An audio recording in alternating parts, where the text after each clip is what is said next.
بسم اللہ الرحمن الرحیم۔ السلام علیکم۔ یہ آپ کا اپنا ڈیجیٹل پلیٹ فارم ہے۔ میں طارق متین ہوں۔ واللہ خیر الماکرین۔ اللہ سب سے بہتر تدبیر فرمانے والا ہے، وہی بچائے گا میرے دیس کو بلاؤں سے، جو بارش میں شجر سے گھونسلہ گرنے نہیں دیتا، کیونکہ اس کی تدبیر تمام تدابیر کی امام ہے۔ رات گئے وزیر اعظم آفس سے اہم ترین وضاحت آئی ہے، اور اس وضاحت میں جو آپریشن عزم استحکام ہے اس کے حوالے سے صاف لفظوں میں پیغام دیا گیا ہے کہ جو سمجھا جا رہا ہے یہ وہ نہیں ہے۔ اور میاں نواز شریف نے مزید خفیہ ملاقات کی ہے۔ ایک خفیہ ملاقات کے حوالے سے محمد زبیر صاحب نے اعلان کیا، اس پر پاکستان مسلم لیگ نون بڑا ریئیکٹ کر رہی ہے۔ وہ یہ کہہ رہے ہیں کہ زبیر صاحب کو قانونی نتیجہ بھی بھگتنا پڑ سکتا ہے۔ میری ایک صاحب سے بات ہوئی مسلم لیگ نون میں، انہوں نے اس پر بڑی دلچسپ بات کی، وہ بھی میں ابھی آپ کے سامنے رکھتا ہوں۔ سب سے پہلے تو میں آپ کو یہ بتاؤں کہ میاں نواز شریف صاحب جو ہیں ان کے حوالے سے ایک فیصلہ کیا ہے، پارٹی نے ایک فیصلہ کیا ہے کہ میاں نواز شریف صاحب کو ایک بار پھر فعال کردار ادا کرنا ہوگا۔ میاں صاحب ایک بار پھر شاید لانچ ہونے جا رہے ہیں۔ میاں صاحب جو ہیں وہ فعال کردار ادا کریں گے۔ اس سلسلے میں جیو نیوز نے خبر دی اور کہا کہ نواز شریف کا سیاسی طور پر متحرک ہونے کا فیصلہ۔ نواز شریف سیاسی نظام کو مضبوط کرنے کے لیے بھی فعال کردار ادا کریں گے، اور وہ جلد پارٹی کارکنوں اور رہنماؤں سے ملاقات کریں گے۔ ذرائع نعیم اشرف بٹ صاحب نے خبر دی، انہوں نے یہ کہا کہ میاں نواز شریف صاحب نے کچھ فیصلے کیے ہیں، اور میاں نواز شریف جو ہیں وہ پارٹی کا مؤثر کنٹرول حاصل کرنا چاہتے ہیں۔ اہم تقرریاں ان پر غور کیا گیا ہے، اور پاکستان تحریک انصاف اس وقت ملک کی سب سے بڑی جماعت، اور پاکستان تحریک انصاف اس وقت پاکستان کی سیاست کا مرکز محور، ان کی سیاسی سرگرمیوں کے حوالے سے بھی جائزہ لیا گیا۔ نعیم اشرف بٹ صاحب یہ بتاتے ہیں، اور وہ یہ کہتے ہیں کہ بجٹ کے بعد جارحانہ پالیسی اپنانے کا فیصلہ کیا گیا ہے۔ میاں صاحب نے ملاقات کی دو لوگوں سے، یہ ملاقات تھی رانا ثناء اللہ اور خواجہ سعد رفیق سے۔ اس ملاقات کو فیصلہ کر کے خفیہ رکھا گیا، یعنی میاں نواز شریف صاحب اپنی جماعت کے دو اہم ترین رہنماؤں سے ملاقات کرتے ہیں، اور یہ ملاقات بھی خفیہ رکھنے کا فیصلہ کیا گیا ہے۔ اب یہ کہا جا رہا ہے کہ میاں صاحب ایک بار پھر فعال کردار ادا کر رہے ہیں، تو یہ میاں صاحب کا ایک نیا روپ ہوگا۔ ایک تو میاں صاحب کے اس ملک کی سیاست میں سب سے زیادہ نئے روپ ہم نے دیکھے ہیں، یعنی میاں صاحب کو جنرل جیلانی لے آئے، کرکٹ گراؤنڈ سے اٹھا کر میاں نواز شریف صاحب کو پہنچا دیا گیا سیاست میں۔ پھر ضیاء الحق صاحب نے ری لانچ کیا، پھر اس کے بعد میاں نواز شریف صاحب کو اسلامی جمہوری اتحاد نے ری لانچ کیا، پھر میاں نواز شریف صاحب کو ری لانچ کیا گیا پاکستان سے باہر۔ پاکستان آئے، میاں صاحب نے کوششیں کی، نہیں آ سکے، پھر اس کے بعد میاں صاحب کو ری لانچ کیا پرویز مشرف نے۔ پرویز مشرف صاحب نے NRO دے دیا، لوگوں کے مقدمات وغیرہ ختم ہو گئے، میاں نواز شریف صاحب ری لانچ ہو گئے۔ پھر میاں نواز شریف صاحب کو ری لانچ کیا گیا ابھی 21 اکتوبر کو۔ پھر ہمیں پتہ چلا کہ نہیں، میاں نواز شریف صاحب کی ری لانچنگ ہوگی 28 مئی کو۔ اب ایک بار پھر ہمارے سامنے دوبارہ 28 مئی کو مہینہ ہو رہا ہے، تو یہ پتہ چل رہا ہے کہ میاں نواز شریف صاحب جو ہیں وہ ایک بار پھر فعال کردار ادا کر رہے ہیں۔ تو میاں صاحب اب آپ کو جو کر رہے ہیں وہ اب آپ کر لیں، کیونکہ آپ کے بارے میں تو خبریں آ رہی ہیں کہ اس بجٹ پر، جس میں ایک عام آدمی کے لیے، غریب آدمی کے لیے صرف جارحیت ہے، اس بجٹ پر بھی آپ کچھ نہیں بولے۔ اس بجٹ میں جو ہو رہا ہے آپ نے ہونے دیا، تو پھر اب آپ کیا کریں گے؟ لوگ آپ کو کیوں قبول کریں گے؟ آپ کو بار بار غلط مشورے دے کر یہ لوگ سامنے لاتے ہیں، آپ پھر اس کے بعد کہتے ہیں کہ یار مینوں بخش دو، میں اوتھے ہی بھلا، اور پھر اس کے بعد دوبارہ میاں نواز شریف صاحب کو لایا جاتا ہے۔ کہا یہ جا رہا ہے کہ میاں صاحب واپس جب ری لانچ ہوں گے تو وہ اس اقتدار کو اسٹرینتھن کریں گے ایک بڑے کے طور پر، اور پھر جب بھی سیاسی بازی پلٹتی ہے تو میاں صاحب جو ہیں وہ سب سے بڑے سیاسی رہنما کے طور پر موجود ہوں گے۔ میاں صاحب کو کوئی اور بھی دوبارہ ایک بار پھر سب سے بڑی چیز بنانا چاہتا ہے، یہ ہمیں پتہ چل رہا ہے صحافتی حلقوں سے۔ اب میاں صاحب کو ری لانچ کرنا، یعنی ری لانچ تو بچے ہوتے ہیں، کوشش کی جائے نہ ہو پائے تو پھر ری لانچ ہوتے ہیں۔ بلاول کے ساتھ ہوا تھا، مریم نواز شریف صاحبہ کی ری لانچنگ ہوئی، کیونکہ مریم نواز شریف صاحبہ کی جو لانچنگ تھی میاں صاحب نے اپنی حکومت میں کی، ان کو ذمہ داری دی۔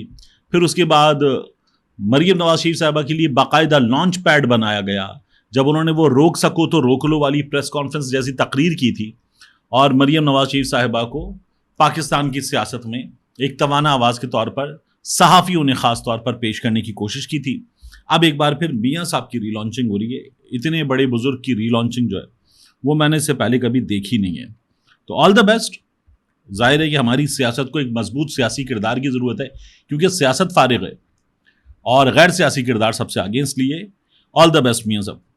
اب آ جائیے، یہ جو وضاحت آئی ہے وزیر اعظم آفس سے، ہوا یہ کہ عزم استحکام اس کے حوالے سے وزیر اعظم آفس نے ایک عدد اعلامیہ جاری کیا اور وزیر اعظم آفس کا یہ کہنا ہے کہ ملک کے پائیدار امن اور استحکام کے لیے حال ہی میں اعلان کردہ ویژن، یہ آپریشن نہیں ہے، یہ ویژن ہے، اس ویژن کا نام رکھا گیا ہے عزم استحکام.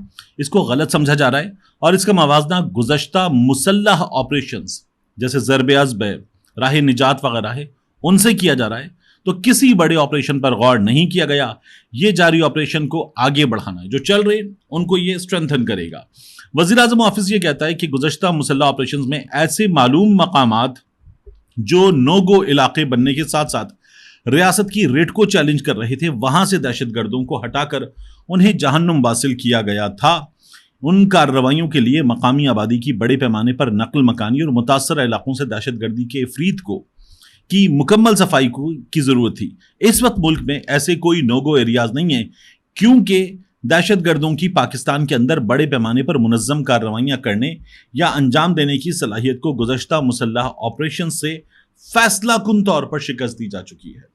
یہ جو کچھ ہو رہا ہے، یہ چین کے وزیر آئے پاکستان میں جو چینی باشندوں پر حملے ہوئے اس کے بعد، اور پھر پاکستان نے یہ فیصلے کیے ہیں.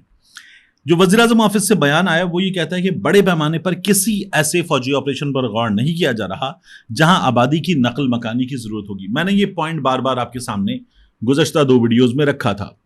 تو وزیر اعظم آفس جو کہہ رہا ہے، یہ کیوں کہنا پڑا وزیر اعظم آفس کو؟